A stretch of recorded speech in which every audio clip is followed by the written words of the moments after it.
भगवान श्री कृष्ण ने बताया था कलयुग के 5 कटु सत्य। वह 5 सत्य जो श्री कृष्ण ने पांडवों को बताया था, बात महाभारत के समय की है। पांचों पांडवों ने भगवान श्री कृष्ण से कलयुग के बारे में चर्चा की और कलयुग के बारे में विस्तार से पूछा और जानने की इच्छा जाहिर की कि कलयुग में मनुष्य कैसा होगा, उसके व्यवहार कैसे होंगे और उसे मोक्ष कैसे प्राप्त होगा।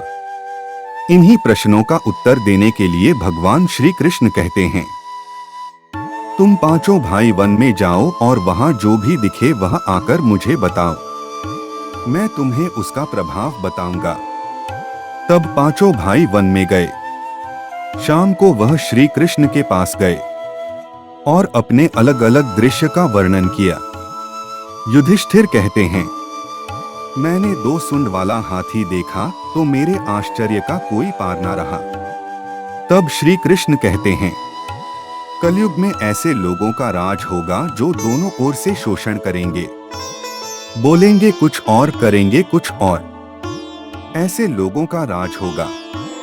अर्जुन ने आश्चर्य देखा, पक्षी के पंखों पर वेद की ऋचाएं लिखी हुई है और पंछी मनुष्य का मांस खा रहा है। श्री कृष्ण कहते हैं, इसी प्रकार कलयुग में ऐसे लोग रहेंगे जो बड़े बड़े पंडित और विद्वान कहलाएंगे, किंतु वह यही देखते रहेंगे कि कब कौन मनुष्य मरे और हमारे नाम से संपत्ति कर जाए। हर जाति धर्म के प्रमुख पद पर बैठे विचार करेंगे कि कब किसका श्राद्ध हो। चाहे कितने भी बड़े लोग होंगे किंतु उनकी दृष्टि धन के ऊपर ही रहेगी। ऐसे लोगों की बहुतायत होगी जो परधन को हरने और छिलने को आतुर होंगे और कोई एक विरल ही संत पुरुष होगा। भीम ने तीसरा आश्चर्य देखा, गाय अपने बछड़े को इतना चाटती है कि बछड़ा लहूलुहान हो जाता है। श्री कृष्ण कहते हैं, कलयुग का आदमी शिशुपाल हो जाएगा, बालकों के लिए इतनी ममता करेगा कि उन्हें अपने विकास का अवसर ही नहीं मिलेगा। किसी का बेटा घर छोड़कर साधु बनेगा तो हजारों व्यक्ति दर्शन करेंगे, किंतु यदि अपना बेटा साधु बनता देख रोएंगे कि मेरे बेटे का भविष्य क्या होगा। इतनी सारी ममता होगी कि उसे मोह माया और परिवार में ही बांध कर रखेंगे और उसका जीवन वहीं खत्म हो जाएगा। अंत में बेचारा अनाथ होकर मरेगा। वास्तव में लड़के तुम्हारे नहीं हैं, वह तो बहुओं की अमानत है। लड़कियां जमाइयों की अमानत है और तुम्हारा यह शरीर मृत्यु की अमानत है। तुम्हारी आत्मा परमात्मा की अमानत है। तुम अपने शाश्वत संबंध को जान लो बस।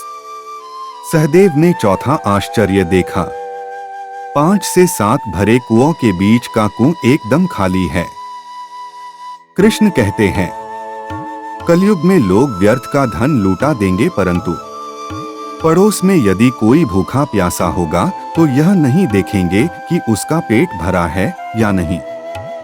दूसरी ओर मौज मौज में शराब, कबाब और व्यसन में पैसे उड़ा देंगे, किंतु किसी के 2 आंसू पोंछने में उनकी रुचि नहीं होगी और जिनकी रुचि होगी उन पर कलयुग का प्रभाव नहीं होगा, उन पर भगवान का प्रभाव होगा।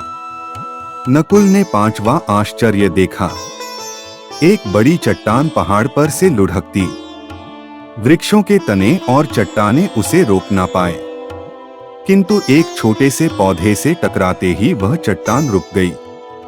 कृष्ण कहते हैं, कलयुग में मानव का मन नीचे गिरेगा, उसका जीवन पतन होगा। यह पतन जीवन धन की शिलाओं से नहीं रुकेगा, नहीं सत्ता के वृक्षों से रुकेगा, किंतु हरि नाम के एक छोटे पौधे से, हरि कीर्तन के छोटे से पौधे से मनुष्य जीवन का पतन होना रुक जाएगा।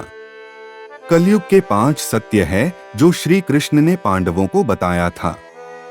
आप इसका प्रभाव वर्तमान समय में अपने जीवन में तथा आस पड़ोस में हर जगह देख सकते हैं।